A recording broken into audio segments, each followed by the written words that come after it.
कहानी की शुरुआत में ही दिखाया जाता है कि डोंग के पिता की मौत के बाद उसकी मां की जॉब अमेरिका से चीन ट्रांसफर हो जाती है। वे सब कुछ छोड़कर चीन आ जाते हैं। एयरपोर्ट से उनका गाइड उन्हें उनके अपार्टमेंट तक छोड़ देता है। गाड़ी से उतरते ही डोंग की मुलाकात हैरी नाम के एक अमेरिकन लड़के से होती है। हैरी उनके नए घर तक सामान ले जाने में उसकी मदद करता है। इसी मदद के चलते दोनों के बीच दोस्ती हो जाती है। डोंग हैरी को पार्क में बास्केटबॉल खेलने आने का न्योता देता है। गार्ड जाने से पहले उन्हें बताता है कि अगर घर में किसी चीज की मरम्मत की जरूरत पड़े तो मिस्टर हान से संपर्क करना। मिस्टर हान बाकी चाइनीज लोगों के मुकाबले काफी अच्छी इंग्लिश बोल सकता था। डोंग की माँ जब नहाने जाती है तो उसे पता चलता है कि बाथरूम में गर्म पानी नहीं आ रहा। वह डोंग से कहती है कि गर्म पानी की लाइन ठीक करवाने के लिए मिस्टर हान को बुला लाए। डोंग रिसेप्शन से मिस्टर हान का पता लेकर उसे बुलाने जाता है। उस समय मिस्टर हान खाना खा रहा होता है, इसलिए वह डोंग की बातों का कोई जवाब नहीं देता। तब डोंग उसे अपने घर का पता और अपनी समस्या बताकर वहां से चला जाता है। डोंग देखता है कि बच्चे पार्क में बास्केटबॉल खेलने जा रहे हैं तो वह भी खेलने चला जाता है। पार्क में एक खूबसूरत चाइनीज लड़की बेंच पर बैठकर म्यूजिक प्रैक्टिस कर रही होती है। डोंग उसका ध्यान खींचने के लिए थोड़ा स्टाइल मारकर बास्केटबॉल थ्रो करता है, लेकिन ज्यादा स्टाइल लेने की वजह से बॉल मैदान से बाहर चली जाती है। डोंग बास्केटबॉल छोड़कर बुजुर्ग लोगों के साथ टेनिस खेलने चला जाता है। उसे लगता है कि बुजुर्ग लोग ज्यादा अच्छा नहीं खेल पाएंगे, इसलिए वह जोर जोर से शॉट मारने लगता है। नतीजा यह होता है कि बुजुर्ग भी उतनी ही ताकत से शॉट मारने लगते हैं। उनकी शॉट्स से डोंग की हालत खराब हो जाती है। वह अपने शरीर से बॉल रोकने की कोशिश करता है, लेकिन कुछ कर नहीं पाता। डोंग की ऐसी हालत देखकर बेंच पर बैठी लड़की जोर जोर से हंसने लगती है। खेल खत्म होने के बाद हैरी और डोंग बात कर रहे होते हैं। हैरी पूछता है, क्या तुम उस लड़की से बात करने से डर रहे हो? डोंग जवाब देता है, मैं किसी से नहीं डरता। इतना कहकर वह उस लड़की से बात करने चला जाता है। डोंग काफी स्मार्ट होता है और लड़की भी इंग्लिश अच्छे से समझ लेती है, इसलिए डोंग उसे आसानी से इम्प्रेस कर देता है। पार्क में कुछ लड़के उस लड़की को फॉलो कर रहे होते हैं। लड़की डोंग के यूनिक बालों को छू कर देखती है। डोंग और लड़की को करीब देखकर उन लड़कों में से च्यांग नाम का एक लड़का आकर झगड़ा शुरू कर देता है। असल में च्यांग उस लड़की को बहुत पसंद करता था।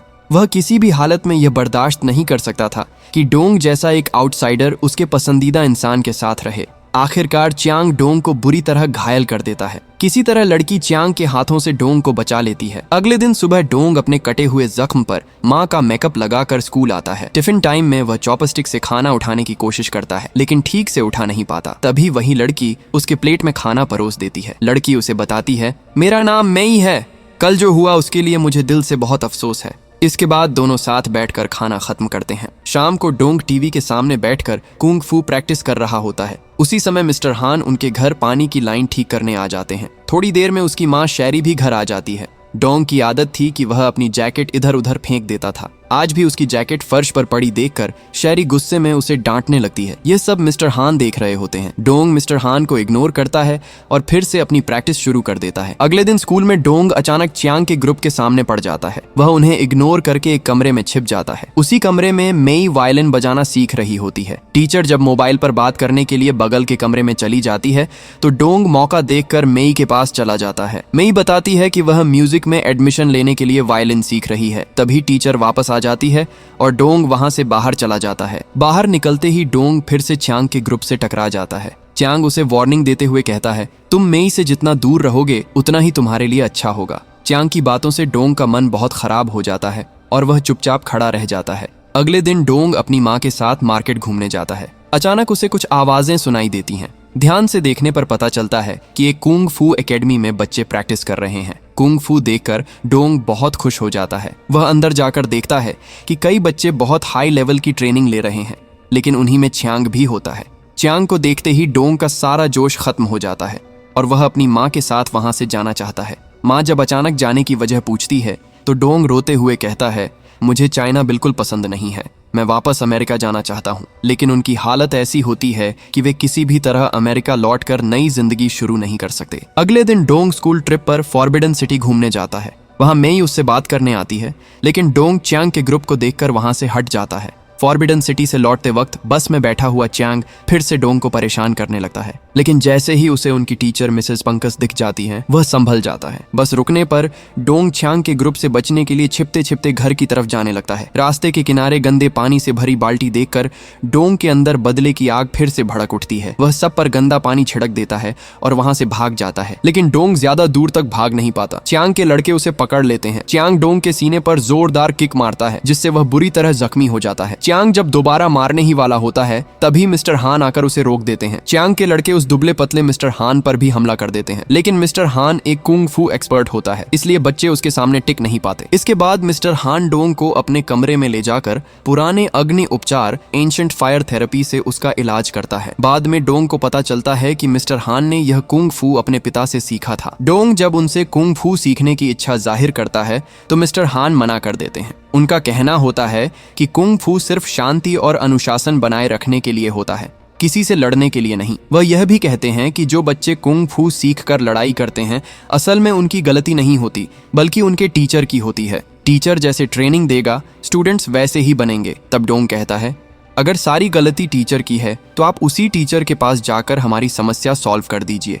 पहले तो मिस्टर हान मना कर देते हैं, लेकिन डोंग का उदास चेहरा देखकर मान जाते हैं। वे डोंग को लेकर उस कुंग फू एकेडमी में जाते हैं। वहां मास्टर ली बच्चों को नो मर्सी ट्रेनिंग दे रहा होता है, यानी सामने वाला हार भी मान ले तब भी उसे मारते रहो जब तक वह गिर न जाए। मास्टर ली की इतनी बेरहम ट्रेनिंग देकर डोंग डर जाता है और वहां से चला जाता है, लेकिन च्यांग उन्हें देख लेता है और मास्टर ली से कहता है, यही लड़का है जिसने हमें मारा था। मिस्टर हान जब मास्टर ली को मामला सुलझाने की बात कहते हैं तो मास्टर ली जवाब देता है, खून का बदला खून से लिया जाता है, मुझे कोई समझौता नहीं चाहिए। ये सुनते ही वहाँ लड़ाई की तैयारी शुरू हो जाती है। मास्टर ली किसी भी हालत में उन्हें वहाँ से जाने नहीं देना चाहता। तभी मिस्टर हान एक ओपन टूर्नामेंट का पोस्टर दिखाते हुए कहते हैं, डोंग आपके बच्चों से इसी टूर्नामेंट में लड़ेगा, लेकिन आपको वादा करना होगा कि तब तक कोई भी डोंग को हाथ नहीं लगाएगा। मास्टर ली अपने सभी छात्रों को डोंग से दूर रहने का ऑर्डर देता है। साथ ही मिस्टर हान को धमकी देते हुए कहता है, अगर किसी भी वजह से डोंग इस टूर्नामेंट में हिस्सा नहीं लेता तो मैं सिर्फ डोंग को ही नहीं बल्कि तुम्हारी पूरी नस्ल को खत्म कर दूंगा। इसके बाद मिस्टर हान डोंग से कहते हैं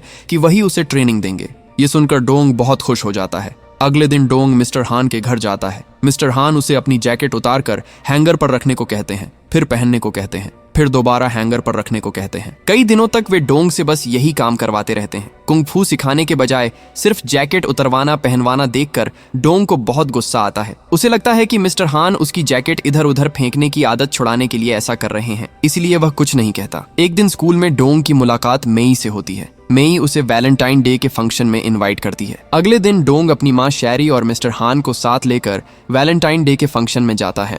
वहां वह मेई से रिक्वेस्ट करता है कि वह टूर्नामेंट में उसकी फाइट देखने आए। मेई भी डोंग से वादा करती है कि वह उसकी ऑडिशन देखने आएगा। दुनिया उलट जाए तब भी वे दोनों एक दूसरे की परफॉर्मेंस देखने जरूर आएंगे। अगले दिन ट्रेनिंग में मिस्टर हान फिर से डोंग से वही पुराने वाले काम करवाने लगते हैं।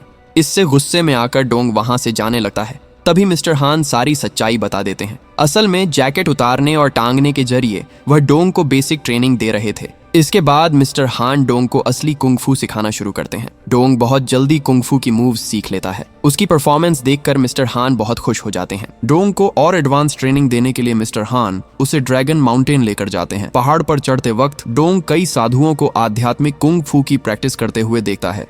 वहां एक महिला अपनी स्पिरिचुअल कुंग फू कोबरा स्टाइल से एक खतरनाक सांप को काबू में कर लेती है। ये देखकर डोंग को कोबरा स्टाइल सीखने का बहुत मन करता है। डोंग एक खास पानी पीता है। इस पानी में आध्यात्मिक शक्ति होती है। जो भी यह पानी पीता है उसे कोई हरा नहीं सकता। इसके बाद असली ट्रेनिंग शुरू होती है। डोंग से बहुत हार्ड ट्रेनिंग करवाई जाती है। ट्रेनिंग के बीच बीच में वह पहाड़ की उस महिला की कोबरा स्टाइल प्रैक्टिस करने की कोशिश करता है, लेकिन हर बार फेल हो जाता है। कई दिनों की ट्रेनिंग के बाद मिस्टर हान डोंग को एक दिन की छुट्टी देते हैं।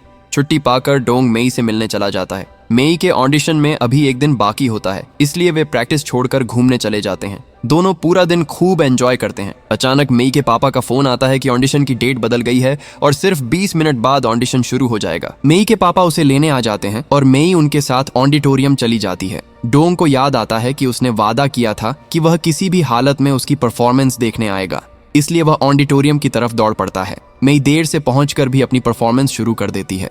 तभी डोंग दौड़ते हुए ऑडिटोरियम पहुंच जाता है। मेई बहुत अच्छा परफॉर्म कर रही होती है, लेकिन फिर भी पूरा हॉल शांत रहता है। तभी पीछे से डोंग अकेले तालियां बजाना शुरू कर देता है। ऑडिटोरियम से निकलते समय मेई के पापा डोंग से कहते हैं कि वह उनकी बेटी से दूर रहे। उनके जाने के बाद चैंग का गैंग डोंग के सामने आ जाता है और उसे टूर्नामेंट की याद दिलाता है। इसके बाद डोंग मिस्टर हान के पास जाता है, लेकिन वहां जाकर देखता है कि मिस्टर हान शराब पीकर नशे में अपनी नई गाड़ी तोड़ रहा है। असल में कुछ साल पहले मिस्टर हान का पूरा परिवार एक कार एक्सीडेंट में मारा गया था। इससे वह अंदर से टूट गया था। वह हर साल उस गाड़ी को ठीक करता है और उसी दिन फिर से तोड़ देता है ताकि अपने दर्द को बाहर निकाल सके। डोंग मिस्टर हान का दर्द कम करने के लिए उसके साथ ट्रेनिंग शुरू कर देता है। डोंग रोज हड्डी तोड़ मेहनत करता है और बीच बीच में मेई से भी मिलता रहता है, लेकिन मेई उसे इग्नोर करके वहां से चली जाती है। इसके बाद मिस्टर हान उसे ट्रेनिंग देने के लिए ग्रेट वॉल ऑफ चाइना ले जाते हैं। यहाँ डोंग में जबरदस्त सुधार होने लगता है। वह धीरे धीरे एक कुंग फू मास्टर बनता चला जाता है। टूर्नामेंट शुरू होने से एक दिन पहले मिस्टर हान डोंग को उस जगह ले जाते हैं जहाँ टूर्नामेंट होने वाला होता है और पूरा एरिया घुमाकर दिखाते हैं। मिस्टर हान डोंग को ब्रूस ली जैसा कुंग फू ड्रेस गिफ्ट करते हैं। नया ड्रेस पाकर डोंग बहुत खुश हो जाता है। देखते देखते दोनों बेस्ट फ्रेंड बन जाते हैं। डोंग मिस्टर हान को मेई और उसके पापा के बारे में सब कुछ बता देता है। तब मिस्टर हान उसे चाइनीज भाषा में एक चिट्ठी लिखकर देते हैं। डोंग वह चिट्ठी लेकर मेई के पापा के पास जाता है, उनसे माफी मांगता है और आखिरी बार उनकी बेटी से दोस्ती करने का मौका चाहता है। मेई के पापा उसकी बातों से खुश हो जाते हैं, उसे माफ कर देते हैं और अगले दिन टूर्नामेंट देखने आने का वादा करते हैं। अगले दिन टूर्नामेंट शुरू हो जाता है। मिस्टर हान डोंग को रूल्स समझाते हैं कि मैच जीतने के लिए सिर्फ 2 पॉइंट चाहिए। मैच शुरू होते ही डोंग डर के मारे रिंग से बाहर चला जाता है, जिसकी वजह से वह 1 पॉइंट हार जाता है। बाद में डोंग अपनी गलती समझ जाता है और पूरे फोकस के साथ लड़ना शुरू कर देता है। वह बहुत आसानी से अपने पहले विरोधी को हरा देता है और पहला मैच जीत जाता है। डोंग लगातार मैच जीतता जाता है। दूसरी तरफ मास्टर ली के स्टूडेंट्स बहुत बेरहमी से सबको मार मार कर हराते जा रहे होते हैं। इस तरह टूर्नामेंट का पहला राउंड खत्म हो जाता है। डोंग और चियांग समेत 4 लोग सेमीफाइनल में पहुंचते हैं। डोंग का सेमीफाइनल मुकाबला मास्टर ली के एक स्टूडेंट से होता है और चियांग का मुकाबला मास्टर ली के दूसरे स्टूडेंट से। सेमीफाइनल जीतने के लिए 3 पॉइंट चाहिए। चियांग और उसके विरोधी की फाइट शुरू हो जाती है।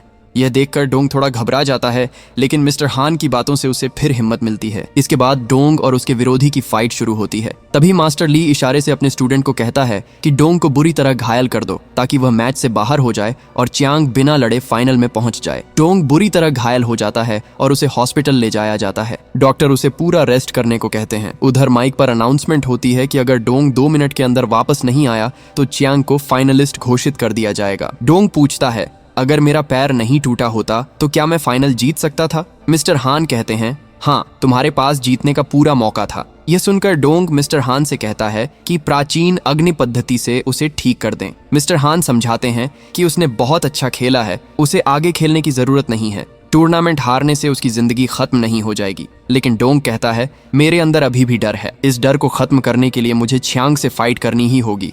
डोंग की बात समझकर मिस्टर हान प्राचीन अग्नि पद्धति से उसे ठीक कर देते हैं। इधर चियांग को फाइनलिस्ट घोषित करने ही वाले होते हैं कि तभी डोंग मैदान में एंट्री करता है। डोंग को आते देख मास्टर ली उसे डांटता है, लेकिन डोंग सारी बातें अनसुनी करके हीरो की तरह रिंग में उतर जाता है। मैच शुरू होते ही चियांग डोंग को जोरदार वार करके रिंग के बाहर गिरा देता है। इस तरह चियांग 1 पॉइंट से आगे हो जाता है। इसके बाद डोंग जबरदस्त तरीके से कमबैक करता है। वह लगातार 2 पॉइंट हासिल कर लेता है। अब उसे जीतने के लिए सिर्फ 1 पॉइंट और चाहिए होता है। ठीक तभी मास्टर ली चियांग को इशारा करके बुलाता है और उसे कहता है कि डोंग के घायल पैर पर फिर से वार करे। चियांग ऐसा करता है और खुद भी एक और पॉइंट ले लेता है। अब दोनों के पॉइंट बराबर हो जाते हैं। डोंग की चोट इतनी गंभीर होती है कि सबको लगता है अब वह दोबारा खड़ा भी नहीं हो पाएगा। लेकिन तभी डोंग सबको हैरान कर देते हुए एक पैर पर खड़ा हो जाता है। वह पहाड़ पर देखी हुई उस महिला की तरह कोबरा स्टाइल में पोज लेता है। यह देखकर मिस्टर हान हैरान रह जाते हैं, क्योंकि कई लोग पूरी जिंदगी लगा देते हैं फिर भी कोबरा स्टाइल नहीं सीख पाते। डोंग अपने कोबरा स्टाइल से चियांग को कंट्रोल कर लेता है। इसके बाद वह स्टाइलिश अंदाज में जोरदार किक मारता है और 1 पॉइंट लेकर मैच जीत जाता है। फाइनल जीतते ही चियांग डोंग को सम्मान देते हुए अपने हाथों से ट्रॉफी पकड़ाता है। डोंग की मां अपने बेटे की सफलता पर खुशी से रो पड़ती है। तभी डोंग अपने उस्ताद मिस्टर हान के पास जाता है। उस वक्त देखा जाता है कि मास्टर ली और उसके सारे स्टूडेंट्स भी मिस्टर हान के पास आकर उन्हें अपना गुरु मान लेते हैं और इसी के साथ मूवी का अंत हो जाता है।